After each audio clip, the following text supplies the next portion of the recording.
Your favorite fantasy sports league now meets the world of Pokemon. It's the Pokemon Draft League YouTube channel. 32 competitors battle it out in unexpected turns, developing rivalries, and an explosive commentator in the king himself. Subscribe now! And now, it's time for the greatest Pokemon draft talk show on any corner of YouTube. That's right, it's Fake Out Pokemon Draft Talk, no holds barred. Welcome, this is the king, the greatest, the best of all time. Welcome to the first episode of Season 17, Fake Out. We're reviving this series talk show. It's going to be a little bit different. We're going to go over different current events in the UCL. I'm going to be joined for this season by my good friend Jamie. Jamie, how you doing? I'm doing well, Alex. It's good to join the Fake Out team here. Now, Jamie, you've been playing since, I believe, Season 10. Correct me if I'm wrong. I was actually Season 9. I was in Season 9, yeah. Okay, cool. So you've been here for quite some time. Yeah, and I think I was actually in Season 8 as well. I was in the Facebook era. Oh, really? I can't even remember that far back. But yeah, I guess you were. So you've been playing for a while. We came up with this idea of reviving Fake Out. Instead of me interviewing just random people in the Pokemon draft community, we're going to focus it more on specifically UCL ongoings, kind of like a second wind for old Parting Shot with Big Pugs and Demo and Facade. So hopefully this one's just good. Take a microscope to the UCL here, right? Yeah, exactly. All right, but we will have guests on each show, and today's guest for the first episode will be Sam or Disco. How you doing? I'm doing well. Now, you've actually been here for even longer. When was the first season you played in? Season 5. Season 5. When I was just a freshman in college. Yeah, wow, it's been that forever. And you also you played in both the A League and the B League. What was the difference on those? I actually did not play in the A League. I only played in the B League of Season 5. Oh, wow. So Yikes, the B League. it was a fun Beta. time. Played along the likes of Tim. Tim was in that league. Big Pugs. Who else was it there? Oh, wow. I think you were there. Who, me? No, I started in Season 7. You were bad. No, I'm just kidding. Huh? I'm joking. No, I started in Season 7, and I was a legend ever since. I started pretty far towards the bottom. Got a lot of guidance. Made my way up to the top 4. Is my legacy. And now you get knocked out in round 1 of every season. So Every season. congratulations. Really plateaued. We're gonna yeah. We're gonna go on to the first segment. Here we go. Our first story is we do have a new commissioner here at the UCL. It's going to be DM Goodboy.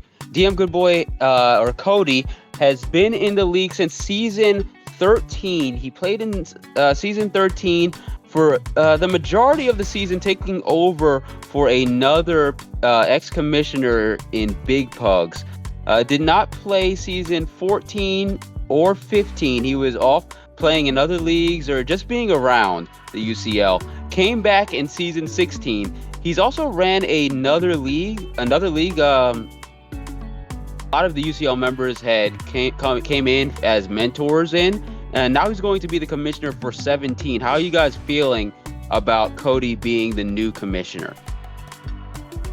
I feel great about it. You know, he's been in the UCL sphere for a long time, and he's always put in a lot of effort to whatever he's taken on. I know he took on MVP for a while. He was doing some writing for UNN, I believe. So I'm confident. I think he's got big shoes to fill in Facade, but I feel good about it. Yeah, coming off of a highly technical, savvy commissioner in Facade and Trevor, he's definitely has. We'll have to see what he brings to the table that's anything different. He does have the ability to work the sheets. I've seen that. I've seen him do it. He's a freak of the has sheets. been helping out. So, Sam, what do you think about it? Yeah, I think Jamie hit it right on the head. He's got big shoes to fill, but I think Trevor's going to be right there next to him for the beginning, being kind of like a set of training wheels, helping him out. I know he was helping out with the team sheets, getting everybody set up. And then I think Cody just recently took over doing that. And it's a big task. I wish him the best. I think he's gonna do a good job. Right, and he does have a pretty seasoned admin team. I'm not going to name all the names, but there's a good name group here. So he should have a good support system. Also, with the league getting older and older, it should be easier, to say the least. There's not as many new faces as, like, say, season 11 had, where it was like half the roster was just new players or returning old players. So we'll see how he does. Well, he's always been in, like, somewhere upper middle of the pack in players. I don't really think that has an issue with him being a leader. Do you think that him being away from the actual battles of the UCL will affect anything, or do you think that's a non-issue? Listen, the only issue I have is I'm seeing where he is in this draft order, and seems to me like maybe he put himself a little bit higher than 12. There's a little bit of collusion going on. He put himself in the healthy top half. That's a healthy close pick. to the front. Yeah, close to the front, mind you, but not close enough that it seemed like there was like some collusion going on. But Right, I will like say, we're in the sweet spot. there have been some rumors of Cody wanting to potentially trade up. Yeah, he might trade up. We don't know who. There could be that collusion. Trading up from the spot that he already gave himself. I don't know. Maybe looking like, oh, I gave myself a okay draft spot, but now I want to trade up. See, we'll see To what. not be suspicious. That's a little bit suspicious. I think the UCL boys have the scent, and we're on the trail. Yeah, he better tread lightly. Is all I'm saying. It's on thin ice, buddy. Yeah. Detective 4 legs. Jamie is on the trail. He'll catch you.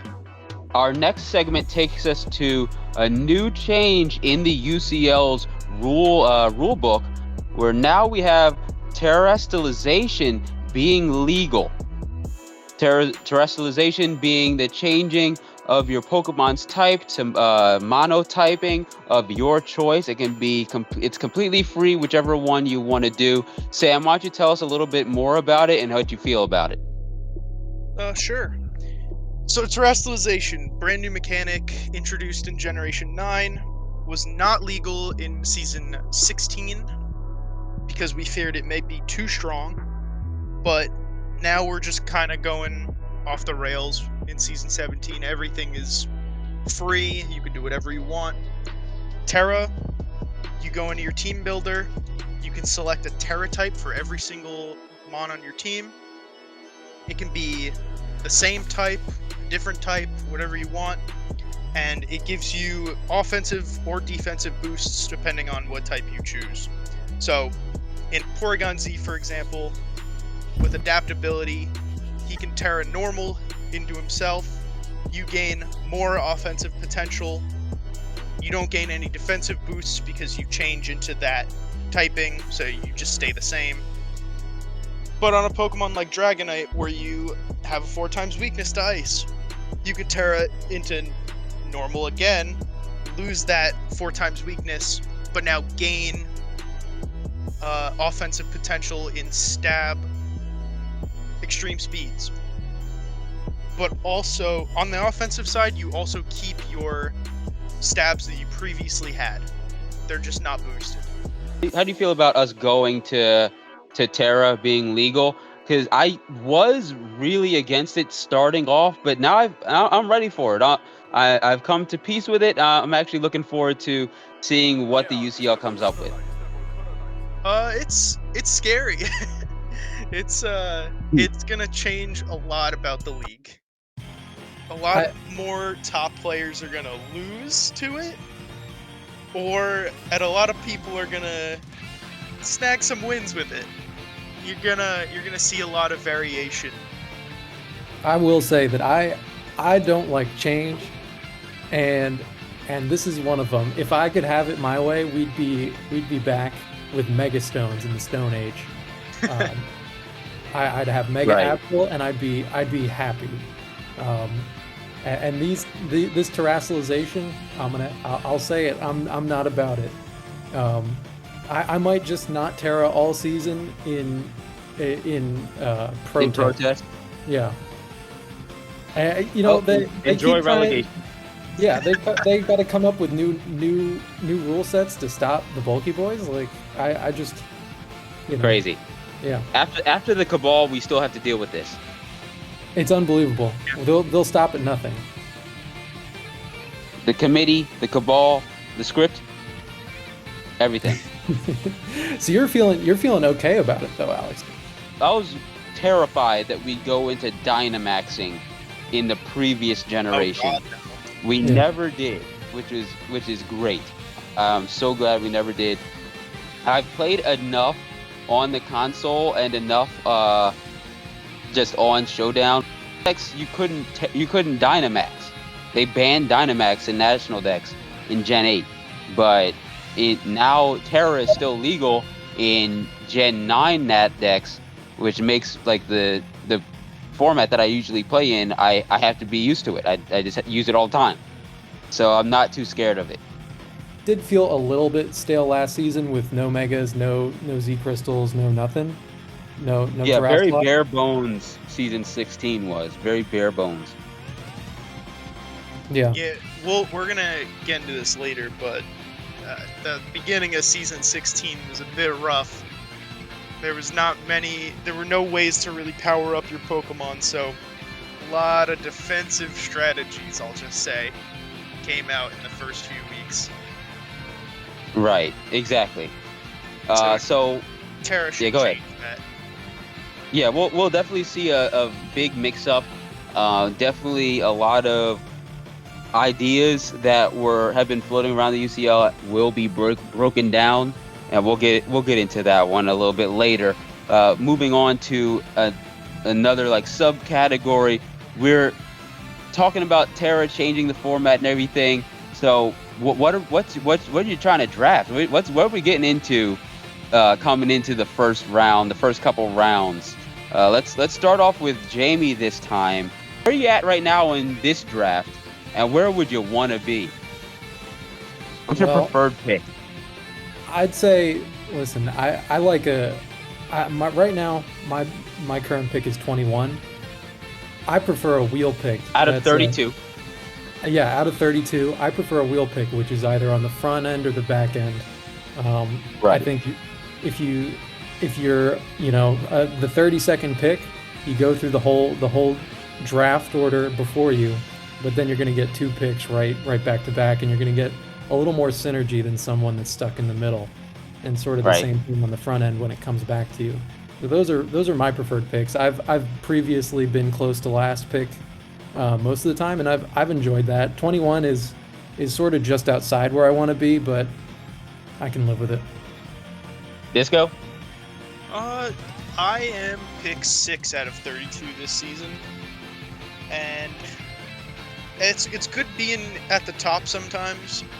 It really depends on what Pokemon you're looking to draft. I'm the type of player that I like stuff that nobody really goes for too often.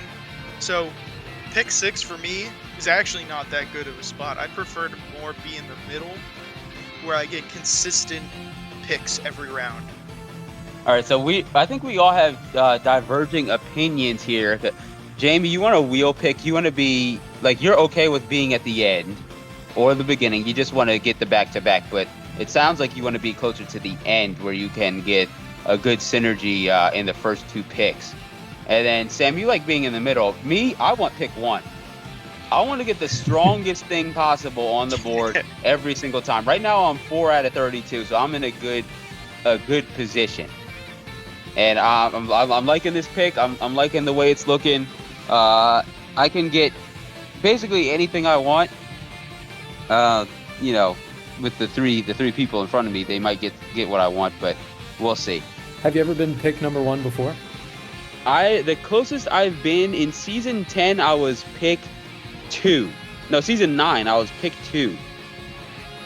Pick number 2, and I picked Dragapult. And that was a quite a season. That's a good second pick. Yeah. Yeah. So that being said, I think if I was going to pick in that so early, I would pick something like Dragapult, where something that would just take over, a really, really strong, heavy hitting, probably not defensive, most likely offensive pick. That would be my preferred. I want to have my either sweeper or some like a bulky wall breaker as my first pick. What we did Jamie first, so we'll go back the other direction. And Sam, what are you looking at is your preferred picks for like the first 1 to 3 rounds?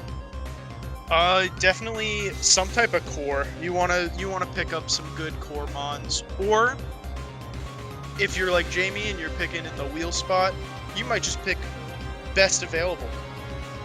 If you're down low looking, right, you can't pick, your core got sniped early. You could just go with best available and still come out really good in the draft.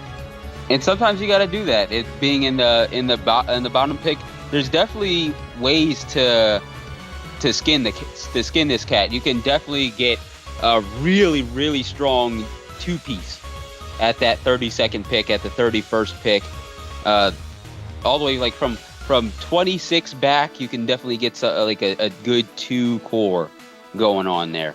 Jamie? Yeah, absolutely. I'll tell you what, I'm taking if I'm getting 21st pick here, I think it's possible for a Tornadus T to drop to the 21st spot. So Hurricane Jamie's sweeping the nation. That's what I'm thinking about for my first pick here. That's a great Hurricane Jamie. That's yeah, right. I think it's definitely a very high value pick in a lot of the other loser leagues that I've seen.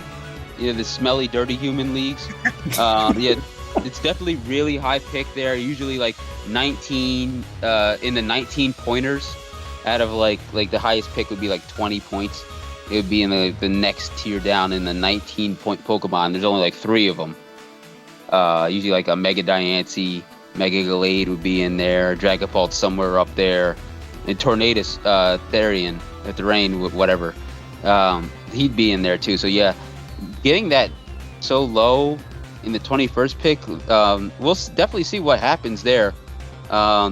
Some people look at it, but they don't see it as like the main carry ever. They just have it on as a utility or like an all-rounder. So we'll see where that goes. I think it's actually a pretty great low pick in the first round. Mostly because I was the wheel pick last season, and I ended up picking Tornadus Therian. You did? Well, yeah, with I believe the 31st pick, and then my first pick of the second round was Iron Treads. So I had those back to back, and it felt really nice to have two very fun Pokemon, in my opinion. I'm very surprised that Iron Treads, being like the new cool Paradox Pokemon, another ground steel, which is very in short supply. I would think that would have gone much earlier, but you getting both Tornadus and the Iron Trades, I was surprised on that one. But I have a question for you. What is the deal with you continuously? I have a problem, actually. It's a problem. We have a An problem. issue. We have an issue. I'm perplexed that you What's keep this drafting issue? Rain. Bemused. Rain? Befuddled. I'm the Rain guy. I'm the Manaphy guy. Sounds kind of cringe. Started in season 12. I was asked to save Manaphy. It sat on the board every season. Nobody used it. Or it would get taken. It was the worst pick of their draft. I was asked to save it. I picked it. Funny enough, 6th overall in season 12. And I brought it all the way. I brought it all the way to top 8. And then I lost in a controversial, but I have to say this on the record, it was my fault. Season 12 playoff match, we're not going to talk about it here, but controversial match. Ended up falling to Pat Bonner. Lots of controversy going on there, but we'll move on from it because But I think Rain, me being Suikun's master, kind of cringe. Why do you want to be the Rain guy so bad? Like, Rain. do you feel cornered into this stereotype? no, I like Rain because it's very easy. I Wow, don't so have. you need the See? help. You need the training wheels. It's not even that. I overthink prepping a lot. I go into matches and I'm like, I got a headache. What is he gonna bring? Is he gonna bring this tech to beat this thing, to beat that thing, whatever? In Rain, I bring Pelipper, and I go, I'm bringing Scald, I'm bringing Roost, I'm bringing U-Turn, I'm bringing Defog. Every week. Maybe I'm bringing Knockoff, and I'm putting Damp Rock or some boots on that thing. I had Mega Swampert a couple of seasons. You're putting Liquidation or Earthquake, Ice Punch, Flip Turn on that thing every single time. The only thing you got to worry about is the EVs. It's so simple, I don't have to think.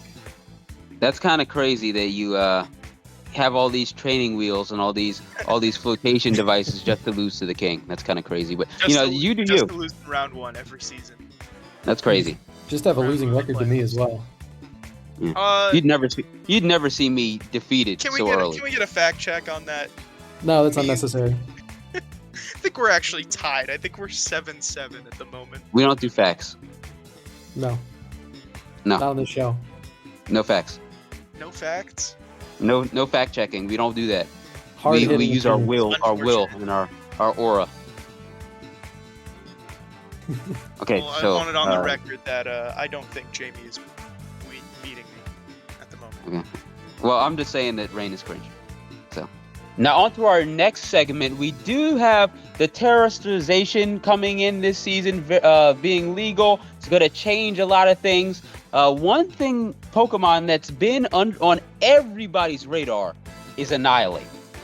Annihilate being the new evolution of one of my favorites, Primeape. Ghost and fighting it. His anger finally killed him, but he didn't do too good in season 16 without the Terra, but now with the Terra, he's already an uber rated mon. He's definitely going to go very early.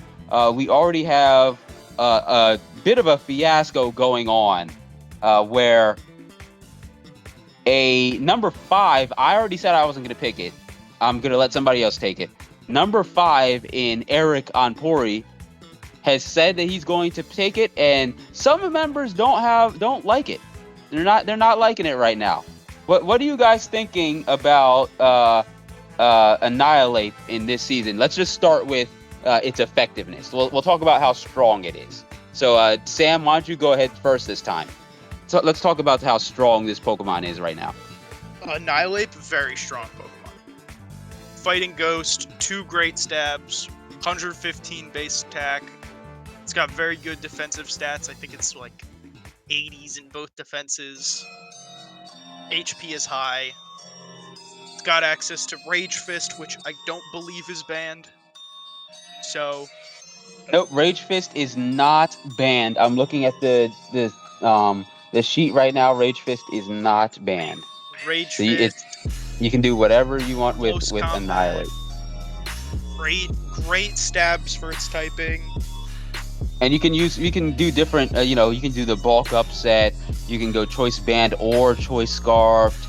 There's just so much you can do. Taunt or taunt annihilate. I know Health Rock. is definitely a factor. Yeah, there's so much you can do with it. Jamie, do you have anything to add on to that? No, I mean it's a threat. I lost either last season or the season before with Brady on Annihilate, and that just did not That'd feel be last good. season. It Yeah. was last season. Yeah, that was a rough loss, and just learning real time how bulky that thing is on both its HP, and it's also got very very usable defense and special defense stats. Now, it was tough to take down. Now, luckily, Shedtail has been removed from the league. Shedtail is one of the complex bans. You cannot use Shedtail on any of the Pokemon that has it available. However, some members have voiced their concerns about going back to this early season 16 having a screens meta with Annihilate. Definitely Annihilate can use those screens to get those bulk ups, get that Rage Fist up, and then go wild for the rest of the game. I actually don't I hated screens. Sam, do you have anything you want to say about that? Yeah, screens, pretty cringe. I'm an abuser of screens. I'm a changed man, though. I used it against you, Alex, last season, week 3. Both Thunderwave and screens abuse in those games. Another thing that needs to be abolished, destroyed, wiped out. It was not fun. We don't want to see it, and hopefully the added change to Terra, the addition of Terra in our league, rather, we'll change that. We'll see. Hopefully, we'll see a more offensive-minded strategy from a lot of players. Now, jumping in before I turn it over to Jamie. Yeah, sure. I think that Terra is going to give things a lot more zing, or will shake things up. However, Annihilate can definitely still abuse it. That is just the ability to Terra to get rid of some of the ghost weakness, the flying, the psychic weakness. That's the fairy weakness, most importantly. Just tearing fairy or tearing water onto the Annihilate makes it so easy to stack up on this Annihilate. So just because I'm gonna have to go against you by saying just because Terra is legal, that actually is that's beneficiary to Annihilate and not bad for it. Jamie? Listen, I think these screens they're tough, and I'm gonna be, I'll say it now, I'm gonna be drafting Mr. Rhyme with Screen Cleaner, just as a countermeasure, just in case. Always gonna have that pocket stop Mr. Rhyme. Stop him. Stop these things. I think we want to let that be known. If you draft screens, you're cringe. I think the only screen setter I ever had, that was just specifically I'm only running screens on this, was Meowstic, my tier 5. And just because I like the way the character, the Pokemon looks. I think that Pokemon looks cool. It's a cool little cat. Male or female? Either one's fine. The male is more useful, but I still like just to have the female there, just for the cheeky competitive special attack boost. If you can somehow pull that off, it's really cool. I like the design on the female better than the male as well. I think I also ran Tapu Fini and did run screens on it 1 or 2 times, but that was number 1 because Suicune was stolen from me by that punk Antonio. Rob. Fuck you, Antonio. Absconded with my Suicune. Did create a good song though. It did. It did. Did spawn a great song. So where were we? We were talking about screens is cringe. Hopefully, if Eric does end up getting this, if Galen doesn't get what we think he's getting in the King Gambit or whatever they said he was gonna get, or somebody else doesn't change their mind. Hopefully, he doesn't just run screens, because as we saw in season 16, that's gonna get shut down really quickly. Yeah, and there's so many different play styles that you can use with it too. Right. It doesn't need to just be screens. There's other options. There's so many sets you can run with it. If you just use screens or go screens and then sub on the Annihilate and start building up, that's gonna be cringe. It's not gonna be good. All right, time for over under. It's a segment that we're going to do every time we go do fake out. So you'll hear Jamie's over unders every single time, as well as mine. We'll talk about the current overrated players in each of our opinion and underrated players. We started off with Sam a couple times in the past segments, so let's go over to Jamie. We'll start with the overrated. Who is the most overrated person in the UCL in your opinion? Go ahead. Listen, my pick, I don't think it's going to surprise anybody for my overrated pick. And I think a lot of people would agree with me, frankly. My overrated pick coming in with Mr. Will Whitehead. 100% agree. Racist last name, by the way. Racist last name, already off on a bad foot. I think repeatedly, not only overrating himself, but being overrated on the score sheets circulated at the end of every season. Exactly. Where are these results that he seems to boast about, right? He scrapes into playoffs and then loses round one. Barely. Don't think he's ever made it past round one. Don't think so. I just don't see it. I don't see there being legs in his season upcoming here. I think if you bought Will Whitehead stock, you're left here wondering, where's your investment, right? Okay, where's the return? Where's the return? There's never a return. You're getting round one every season. Big L. He actually defeated me in season, what was that, 13? No, 11. It was 11. No, that was Luke. I forgot. Yeah, Luke it was 13. Luke is an actual good player. It was 13, but it was Zarude. I was never defeated by Will Whitehead or Luke. I was defeated by Zarude. A clear counter to Suku. So. He'll win the games that he should win, but I haven't seen him, take a big name in I don't know how long. You got to get some top 5 wins under your belt if you want some cred in this league. Yeah, get some hair on your chest, punk. Yeah, when he can beat Chris Jorg, then he can talk. All right, Sam. Who's yours? Who's your most overrated, disgustingly overhyped player coming into the draft? Well, Alex, my overrated player for season 17 is the season 15 champion control mage Trevor T. He's overrated. Wow. How so? What do you think? What are you looking at? I think he's gonna get too confused with Terra. It's gonna overwhelm his brain.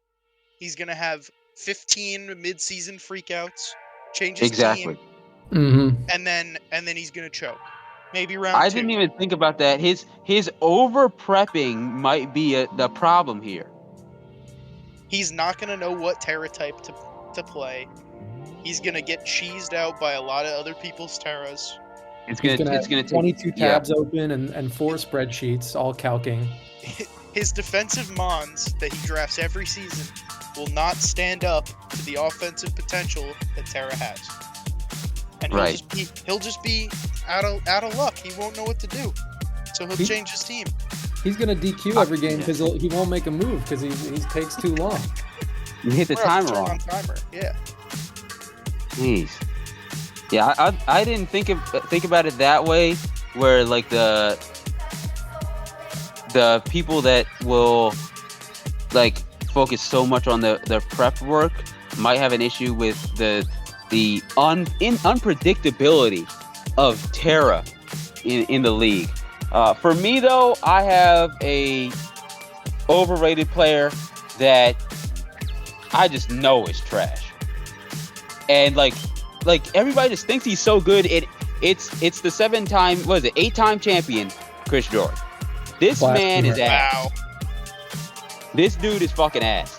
Have you seen his actual play recently? How dare you? Have you? First off, in season 15, that was dead in the water. He just like it was not even that good. Hold up. Let me pull up the. He won last season.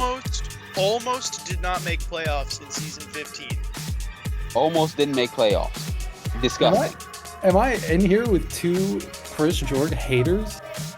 I believe so. I'm a Chris George truther. He's not good. If you look at all his games in season 16, if you look back at all of his games in season 16, you will see that if you play the way you're supposed to, he is beatable. For some reason, people just say, "Oh, it's Chris George," and they start fucking up and they lose. Me, I played just the way a king should. Defeated him, destroyed him. 3 Pokemon left. He got lucky. He was lucky that we had to play again to get his win back. And he barely scraped by with 1 Pokemon left. I don't know. You came away from that limping. He comes through and he does what he does what he needs to do to win. He waits for you to make the bad play. You make it, and there it is. That's game. Well, just to make it clear, there will be no bad plays coming from the king in this season, especially against the loser, Chris George. I will say, Chris, one thing he struggles at is not expecting the unexpected.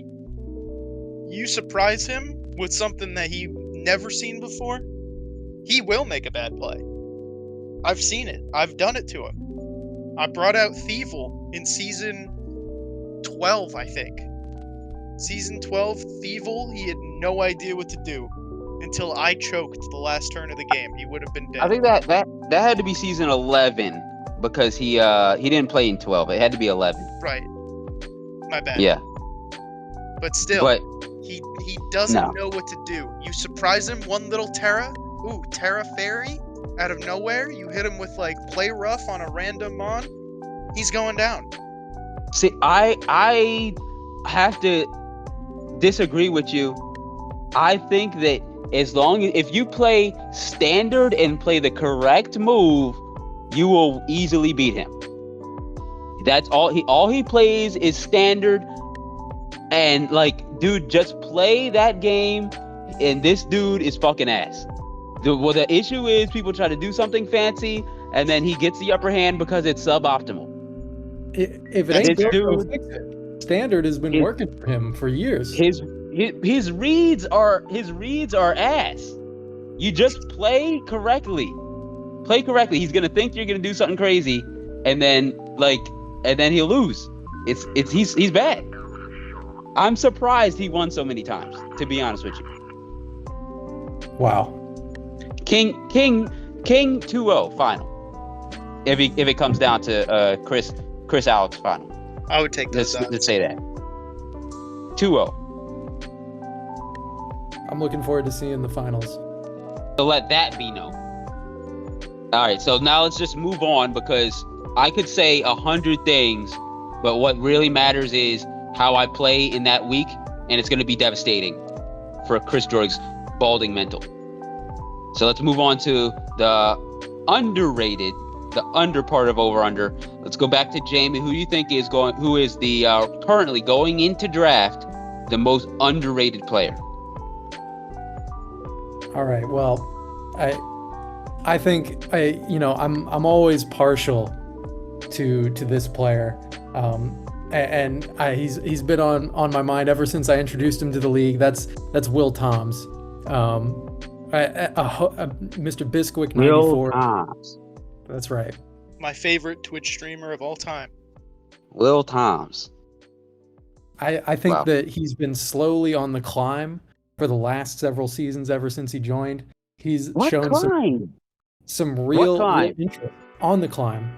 And I think that this is going to be his season where he pulls out of the pack and shows his prowess.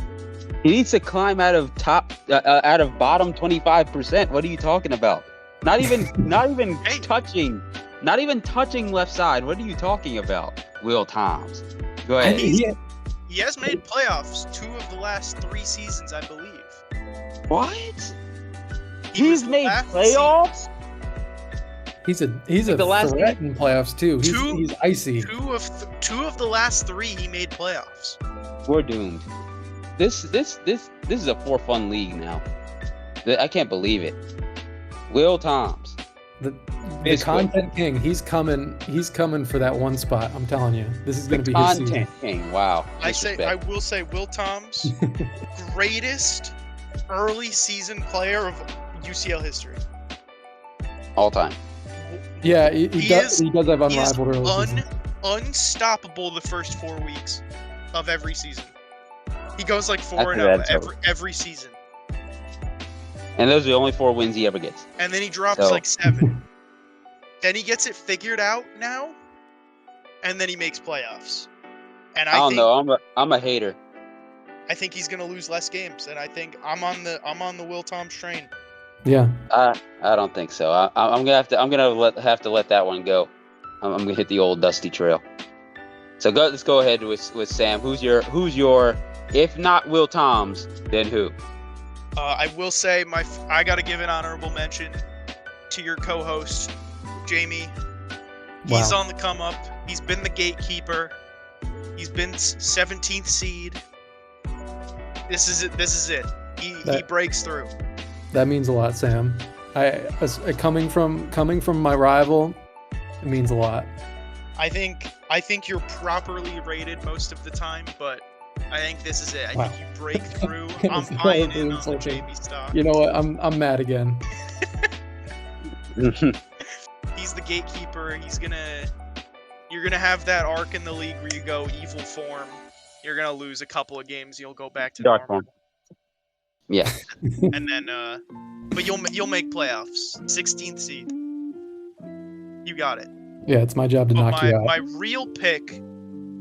I'm torn. I got 2 picks here. Number 1, the returning season 12 MVP Durcalo, and the recent top 4 summer league Lombardos. Antonio and Megan going to be playing together again this season. It's not just Antonio's pea brain. You actually have someone with some semblance of knowledge being captaining this team with the Megan. I actually think Megan's going to have a very hard time carrying Antonio, who's basically just going to be slamming his bare ass on the keyboard as they play. Listen, as long as Antonio's not trying to snipe Suicune again, I think they got a shot. I'm gonna have a sniper for him. I'm gonna have a sniper for him if he snipes Suicune. I got something for him. And then touching on Logan for a second, he's back. Dracovish, he's gonna go off the board. He's gotta be on team legit good at Pokemon, because he is legit good at Pokemon. I don't care what he says. That's crazy. He's gonna make those basic plays. He's gonna win games, and he's gonna be top 5. That's crazy how Dracovish, Water Dragon, in Ubers gets let go, but Walking Wake can't make it in. So that's crazy to me. Definitely not. Annihilate in the game. Walking Wake? No thanks. We don't do that around here. Now moving on to my underrated. It's me. I'm the underrated. Yeah. It's gonna be me. Coming off the freaking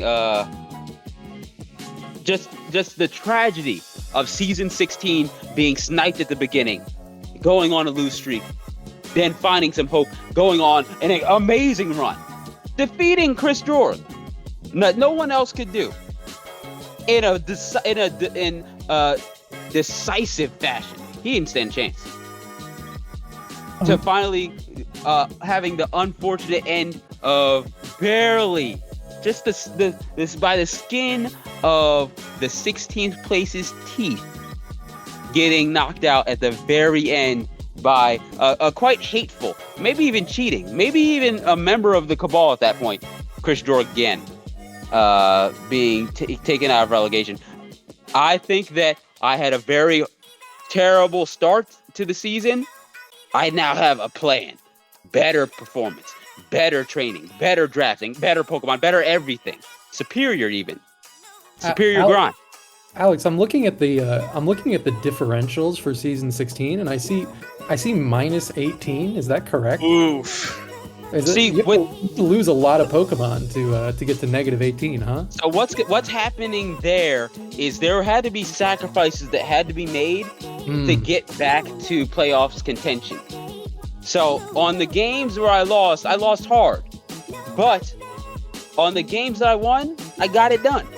We're not gonna see that in this season. This season is going to be 100% different, and everyone's gonna be singing a different tune by the time it's all said through. Now, touching back on the Will Toms thing, you said you were a Will Toms hater. Will Toms hater. But you say you're underrated. I'm underrated. Will Toms That's me. Was the last seed that knocked you out in season 16.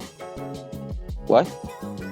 He was 10-10 with a 1 differential compared to your 8-11, 18 negative 18. Yeah, you said knocked out by the skin of your teeth. That was by Will Toms and by a sizable win and differential gap. Now I'm on the King train. Huh? I'm on it. I think you're gonna go to the moon. Last place to playoff. But also being a Will Toms hater, I don't stand for that. Well, you're gonna be singing a different tune. The band's changing the page at this time. We'll see. First pick of the draft, they're gonna be playing the preamble. They're starting the rumblings. You're gonna be hearing some rumblings going on. But by the end of draft, you'll hear the bass coming in. Like the ensemble is starting to envelope the league. It's gonna be like the guys playing on the Titanic, right? Exactly. That quartet. Yeah, but they're not going down. We're only going up. Like you're watching it in reverse. Okay. Oh, okay. The ensemble is coming around. Then after the first game, a big old crash. The King's back. King's back. Here we go. It's King season. By the time it's all said and done, everybody's gonna be singing a different tune. The U3L tune. The King. He's back. I'm here. Superior Grimes. You might even see the new 3L. Whoa. Led by Superior Grimes. Whoa. You never heard about that. Don't worry about that. We'll get to it. New forms. And with that, that will be the end of this episode, this first episode in season 17, Fake Out. I want to thank my co-host, Jamie, for ultimately starting this revival going on. And I want to thank our first guest in Sam, aka Disco.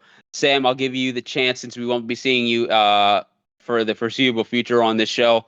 Do you have anything left to say to the good people of the UCL? I just want to say thanks for having me on. Shout out to Samuel for getting me this gig. And you're going to be seeing Sam time at the top.